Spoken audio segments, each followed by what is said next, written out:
আসসালামু আলাইকুম এভরিওয়ান, আশা করি সকলেই ভালো আছেন। অনেক দিন পর একটা বড় ভিডিও আপলোড দিব। তো যাই হোক, আসলে এটা হচ্ছে আপনাদের অনেক আগের ভিডিও, কিন্তু আমার পারিবারিক কিছু সমস্যা থাকার কারণে আমি আর ভিডিওটা আপলোড দিতে পারিনি। তো এটা হচ্ছে বাণিজ্য মেলার ভিডিও।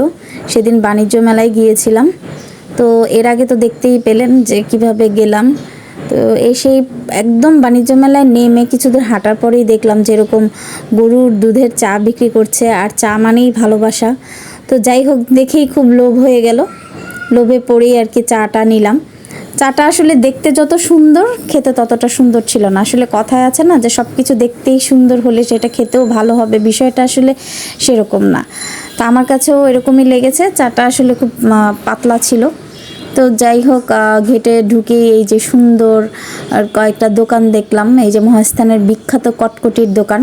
আসলে কটকটিটা এত মজা ছিল না যতটা হচ্ছে লেখাতে দেখে খুব মনে হচ্ছিল খুব মজা। আর এই যে জিনিসগুলো দেখতে পাচ্ছেন, এগুলো আমার খুবই ভালো লাগে দেখতে এবং নিতেও ইচ্ছা করে, কিন্তু প্রাইসগুলো একটু বেশি থাকে। তো এই জন্য আর ভাবলাম যে না, এবারের জন্য এটাকে ক্ষান্ত দিই।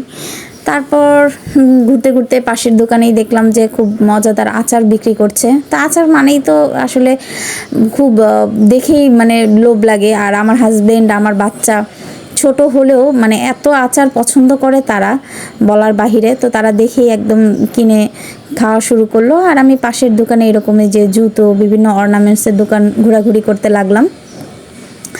তো জুতোগুলো খুব সুন্দর ছিল, তবে এই জুতোগুলোর থেকে আমি পরবর্তীতে সামনে দেখতে পাবেন আরও অনেক সুন্দর সুন্দর কিছু কালেকশন ছিল। তবে আমাদের ভুল হয়েছে, মানে আমি আসলে এই জিনিসটা জানতাম না। যেহেতু আমার বাণিজ্য মেলায় মানে এই জায়গায় শুরু হওয়ার পর বাণিজ্য মেলা বোধহয় এটা নিয়ে সেকেন্ড টাইম যাওয়া। তো আমরা যেই সাইটটা দিয়ে ঘুরতেছিলাম সেই সাইটটার দিয়ে আসলে কিছু লোকাল প্রোডাক্ট ছিল। ওই যে যা দেখতে পাচ্ছেন এগুলো আসলে লোকাল প্রোডাক্ট। বা মূলত আসলে আমি বাণিজ্য মেলায় যাই হচ্ছে যে বিভিন্ন দেশের বা বিভিন্ন কালচারের জিনিসগুলো, যেমন ইরানি জিনিসগুলো পাওয়া যায়, কার্পেট, তারপরে হচ্ছে আপনাদের এই যে দিল্লি অ্যালুমিনিয়ামের যে জিনিসগুলো, এগুলো হচ্ছে আমার একদম ফ্যাসিনেশন কাজ করে এগুলোর প্রতি। তো আমি ওগুলাই দেখতে যাই। তো যাই হোক, ঘুরতে ঘুরতে বিভিন্ন জায়গায় একটু ঘোরাঘুরি করলাম। এই তো আমার বাচ্চা আইসক্রিমের দোকানটার সামনে এসেই সে আইসক্রিমটা পছন্দ করলো। তারপরে এই যে অল টাইমের বিস ক্লাবের এই দোকানটাতেই গেলাম। বিস ক্লাবের দোকানটাতে গিয়ে আমার এগুলো কিনতে খুব ভালো লাগে। মানে এই যে একসাথে প্যাকেজ পাওয়া যায় না, এই প্যাকেজগুলো কিন্তু আমার খুবই ভালো লাগে। আমার মনে হয় যে এগুলা হচ্ছে অর্থিত কেনাটা। তো তারপরে এই যে বটি, তারপরে এই যে রুটি মেকার, এগুলো দেখছিল আমার হাজব্যান্ড এগুলো খুবই পছন্দ করে। আমাকে বারবারই বলছিল যে তুমি একটা রুটি মেকার নিয়ে যাও, কিন্তু আমার আসলে মনে হয় যে ভালো হবে না, বা আসলে এটা এত বড় একটা জিনিস বের করে মানে রুটি বানানোটা খুব একটা হ্যাসেল লাগে, এর জন্য আর আমি এটা নেই নাই। তারপরে এই যে বাংলাদেশ কারাগারের যেই দোকানটা ওরা দিয়েছে স্টলটা, এই স্টলটা আমার অনেক ভাল লাগে। এর আগে আমি এখান থেকে এর আগের বার যখন গেলাম তখন এখান থেকে আমি খুব ছোট একটা জিনিস কিনেছি, আর সেটা হলো ডাল ঘুটনি। আমি রাস্তাঘাট থেকে অনেকবার ডাল ঘুটনি কিনেছি তাদের, কিন্তু কি হয় ওই ডাল ঘুটনিটা না আসলে ছুটে যায়। আমি যখন 2-3 বার ইউজ করি তখনই দেখা যায় কি ডাল ঘুটনিটা আপনার খুলে চলে আসে। কিন্তু ওদের জিনিসটা, ওইখান থেকে আমি একটা ডাল ঘুটনি কিনেছি, জিনিসটা আসলে আমি এখনও ব্যবহার করছি, প্রায় তো আপনার 2 বছর হয়ে গেল, এখনও খুব ভালো। ওদের প্রোডাক্টগুলো না খুব ভালো। আবার এই যে গামছাগুলো দেখলেন, এই গামছাগুলোও খুব ভালো, এটাও কেনা হয়েছে। আর এই যে গতানুগতিক সব বাণিজ্য মেলায় গিয়ে যেটা আর কি চোখে পড়ে সেটা হচ্ছে যে এই যে কাটারগুলা কেনা হয় ঠিকই, কিন্তু আসলে এইভাবে ইউজ করা হয় না। আর এই যে ওয়াফেল টাইমে চলে আসলাম, টেস্টি ট্রিটের ওয়াফেলটা তো খুবই জোস ছিল।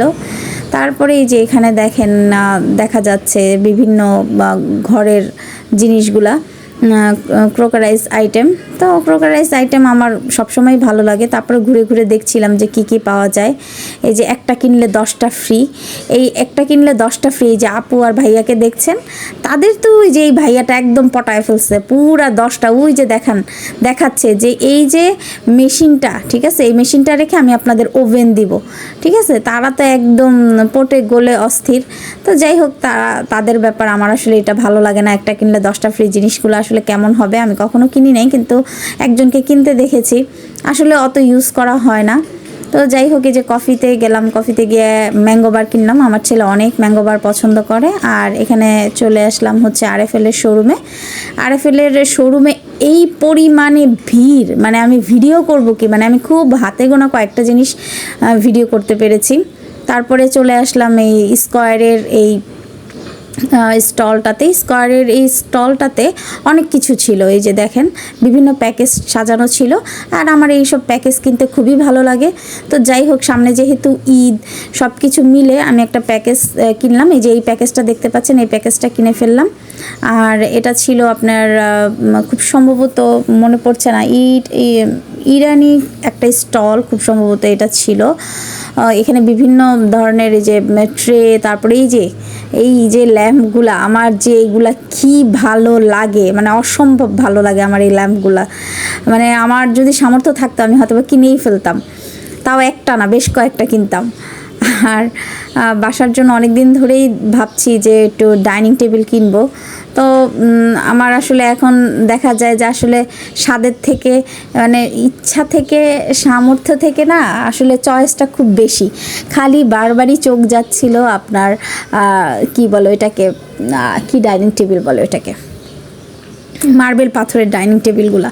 মানে আগে তো খুব পছন্দ ছিল কাচেরটা, তাই এখন বারবারই খালি চোখ যাচ্ছে মার্বেল পাথরের দিকে। এই যে দেখেন এই ডাইনিং টেবিলটা, এইটা যে কি সুন্দর লাগছে আমার। এটা হচ্ছে ব্রাদার্সের না, হ্যাঁ খুব সম্ভবত ব্রাদার্সেরই ছিল, বা নাদিয়া, এই দুইটার একটা ছিল, আমার এক্স্যাক্টলি মনে আসছে না এই মুহূর্তে। খুবই সুন্দর ছিল ওই ডাইনিং টেবিলটা, আমার খুব পছন্দ হয়েছে। আর এই যে কিউপাই থেকে, এটার উচ্চারণটা কিউপাই বা সামথিং কিছু একটা, আমি মানে যদি ভুল না করি, আর ভুল করে থাকলে অবশ্যই ক্ষমা সুন্দর দৃষ্টিতে দেখবেন। তো এখান থেকে একটা একটা মেয়োনিজ কিনলাম। আর এই যে এখান থেকে বিভিন্ন আইটেম দেখতেছিলাম, কিন্তু আমার কাছে এত পছন্দ হয় নাই, এই জন্য এখান থেকে আমি কোনো কিছুই কিনি নাই। আর এই যে এখানে দেখতে পাচ্ছেন বিভিন্ন ধরনের ঘর সাজানোর আইটেম। এই আইটেমগুলো ভালো লেগেছে, কিন্তু কেনার মতন মনে হয়নি, এজন্য আর এখান থেকে কিছুই কেনা হয় নাই। তার পরবর্তীতে আমরা বিভিন্ন জায়গায় ঘোরাঘুরি করলাম, মানে এই জিনিসগুলোই দেখতে লাগলাম, ভালো লাগতেছিল। প্রায় অনেক সময় হয়ে গেছে, আমরা মানে ঘুরতে ঘুরতে পা ব্যথা হয়ে যাচ্ছিল। তারপরেও ভাবলাম আর কি আসা হবে, আর তো আর আসা হবে না। এজন্য বারবারই মানে কষ্ট হলেও, মানে আমি ঘুরতেছিলাম, আমার হাজব্যান্ড আর বাচ্চাকে পাঠিয়ে দিছে, ওরা আর আমার সাথে ঘুরতে রাজি না, তো ওকে পাঠিয়ে দিছি আর আমি ঘুরতেছিলাম। এই দেখেন নিশানে চলে আসছি। এখানে ওদের যে ছিল, আইটেমটা ছিল, এটা যে কি মজা ছিল, মানে এখান থেকে আমি নুডলস কিনেছি। ইনশাল্লাহ নেক্সট ভিডিওতে আপনাদের সেটাই আমি দেখাবো যে নুডলসটা কিনেছি এটা কেমন হয়।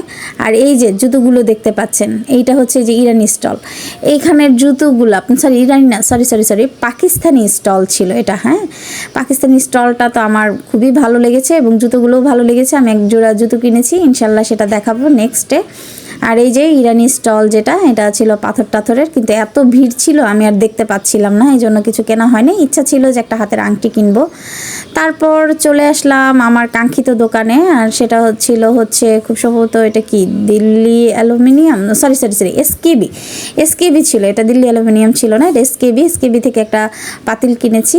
আর এসকেবি থেকে বের হওয়ার পরেই এই যে আইসক্রিম দেখতে পাচ্ছেন, এখান থেকে দুইটা আইসক্রিম ট্রাই করেছি। এই যে এটা একটা, আর একটা ছিল পেস্তা, নামটা ভুলে গেছি, যে পিস্তাশিও যে লেখা আছে ওখানে, এই যে পেস্তাশিও, এইটা যে কি মজা, খুব জোস একটা আইসক্রিম ছিল। যাই হোক, ভিডিও ভালো লাগলে লাইক কমেন্ট শেয়ার করবেন।